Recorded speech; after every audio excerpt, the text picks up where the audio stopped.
Di ketepatan ulama keturunan Nabi ya bagus, tapi ada keturunan Nabi menurut pandangan saya. Kemudian ada ulama keturunan Nabi tidak baik, tidak berilmu. Kemudian ada ulama orang biasa berilmu. Mana lebih mulia Pak? Berilmu. Mohon maaf saya akan sampaikan ini karena ini yang saya yakini dan yang saya pelajari. Faqad akhadha bihadzin wafirin. Dia sudah ngambil bagian dari Nabi sebagai keturunan, iya. Tapi yang lebih banyak kalau mengambil ilmu dari Nabi. Itu anbiya, bukan hanya pada Nabi Muhammad. Artinya kita nanti dekat kepada orang-orang yang kita cintai kalau imannya dan amalnya sama. Bukan karena keturunan. Nabi tidak pernah menjamin karena keturunannya itu pasti dapat syafaatnya. Yang saya tahu tidak. Kalau memang dia tidak beriman, nggak bisa. Ketika Abu Lahab itu ditalkin oleh Nabi apa? Untuk Nabi memberi syafaat. Bukan karena kefamilian. Andaikan karena famili, dibiarkan sama Nabi itu Nabi masih bisa untuk memberi syafaat. Ada juga yang salah, bukan kiai tapi pakai baju kiai, memanfaatkan orang yang tulus ditipu. Ya, itu ada begitu itu.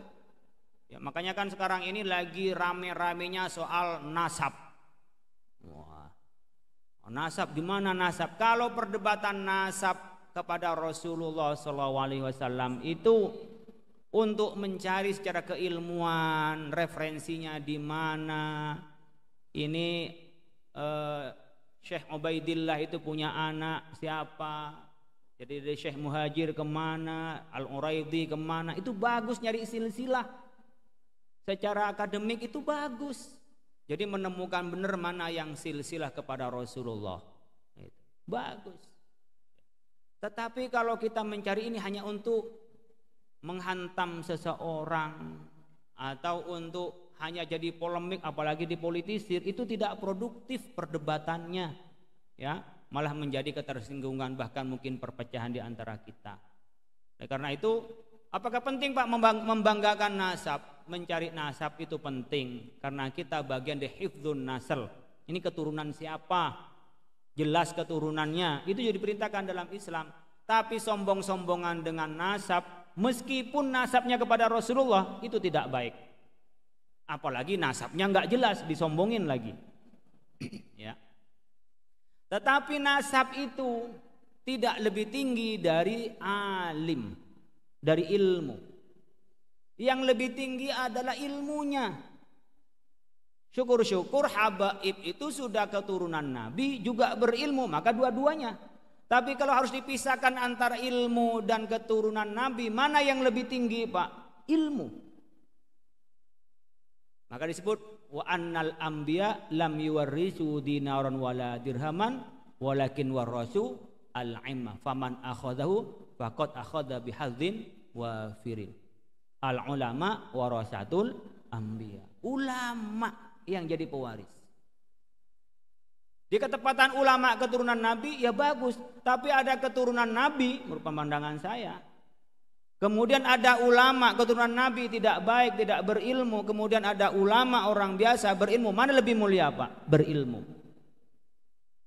Mohon maaf saya akan sampaikan ini karena ini yang saya yakini dan yang saya pelajari. Faqad akhadha bihadzin wafirin. Dia sudah ngambil bagian dari Nabi sebagai keturunan, iya. Tapi yang lebih banyak kalau mengambil ilmu dari Nabi. Itu anbiya, bukan hanya pada Nabi Muhammad. Artinya kita nanti dekat kepada orang-orang yang kita cintai kalau imannya dan amalnya sama. Bukan karena keturunan. Nabi tidak pernah menjamin karena keturunannya itu pasti dapat syafaatnya. Yang saya tahu tidak. Kalau memang dia tidak beriman, nggak bisa. Ketika Abu Lahab itu ditalkin oleh Nabi apa? Untuk Nabi memberi syafaat. Bukan karena kefamilian. Andaikan karena famili, dibiarkan sama Nabi itu Nabi masih bisa untuk memberi syafaat. Tidak. Abu Lahab itu oleh Nabi yang dicegah oleh Abu Jahal pada saat nazak untuk mengucapkan syahadat bahwa dia akan bersaksi di hadapan Allah kalau dia adalah beriman. Tapi ketika tidak beriman nggak bisa menolong. Nabi Nuh Kan'an putranya nggak beriman, nggak dapat. Makanya Kita jangan kebawa dengan nasab. Menghormati Habib penting sebagai cucu Rasulullah. Iya. Wong kita anaknya guru aja yang ngajarin kita hormati, apalagi Nabi Muhammad yang bawa risalah. Tapi tidak berarti keturunan lebih tinggi daripada ilmu dan amal, enggak. Karena disebut illal ladzina amanu wa amilus solihat wa tawassaw bil haqqi tawassaw bis sabr. Jadi itu semua la fi khusrin, semuanya dalam nyesat kecuali orang beriman dan beramal soleh. Kemudian disebutkan juga wa ma kana Muhammadun aba ahadim min rijalikum walakin Rasulullah wa khataman nabi. Jadi tidak bisa masuk karena keturunan itu menjadi prioritas di dalam keimanan kita. Tidak, yang prioritas dalam kita adalah iman dan amal. Tapi kita ini jangankan kepada cucu Rasulullah, kepada orang lain kita menghormati. Tapi jangan sampai nasab melebihi ilmu, iman dan amal. Jangan sampai. Ini akan mundur umat Islam yang sudah oleh Rasulullah SAW dibuka. Ayo umat Islam berjibaku, ayo umat Islam belajar, ayo. Nah tiba-tiba kita semua runtuh di depan nasab, habis. Karena nasab itu nggak bisa milih. Ya. Mirip dengan kita kan nggak bisa milih mau hidung mancung atau mancung ke dalam. Kan nggak bisa milih. Saya lahir di Madura, kan nggak bisa milih saya lahir di Mekah. Nggak bisa.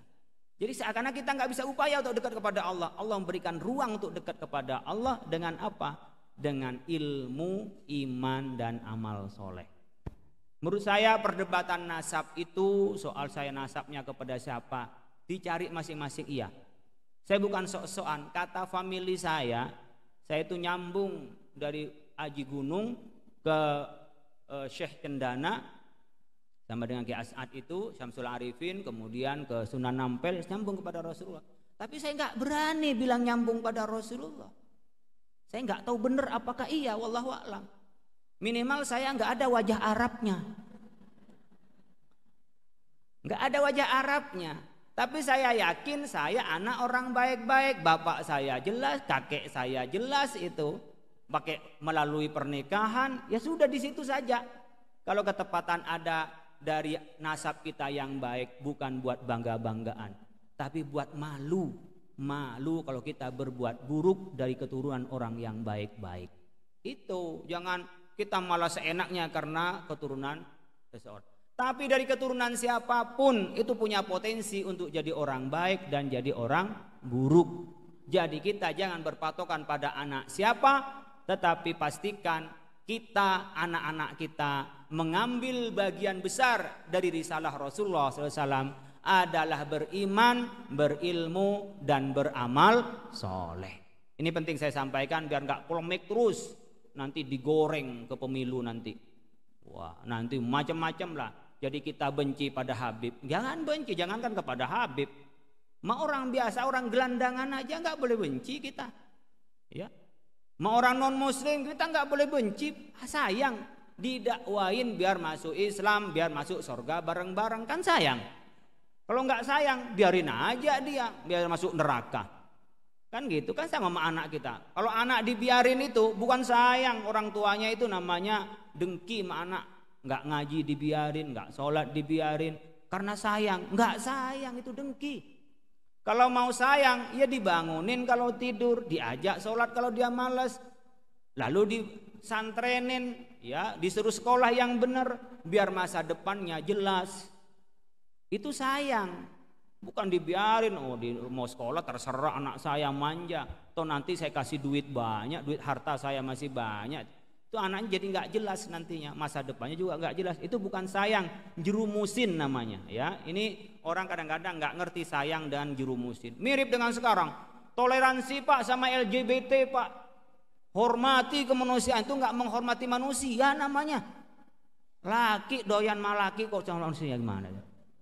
Perempuan sama perempuan kok dibilang menghormati manusia? Itu nggak menghormati manusia.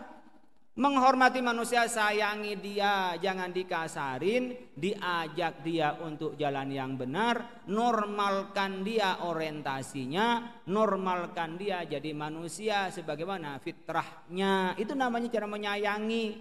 bukan dibiarin. Jadi orang ngomongnya sayang tapi nggak tahu cara nyayangin. Persis, kan banyak orang tua dulu yang sayang sama anaknya tapi dibiarin nggak sekolah. Oh sayang sama anaknya, minta motor kebut-kebutan, nggak pernah masuk sekolah. Udah sombong anaknya. Kan ada yang kemarin sombong-sombong itu anaknya orang kaya, orang dipukulin baru masuk penjara. Ya kan. Kalau sayang itu anak disuruh ngafalin Quran, diomelin kalau dia tidak sholat, biar besok jadi disiplin sholat. Tapi jangan dikasarin. Nah, itu beda ya, diomelin sama dikasarin beda. Karena tegas itu penting untuk membangun disiplin. Tapi kasar nggak bisa, di dalam pendidikan kita itu adalah kasar. Itu ya.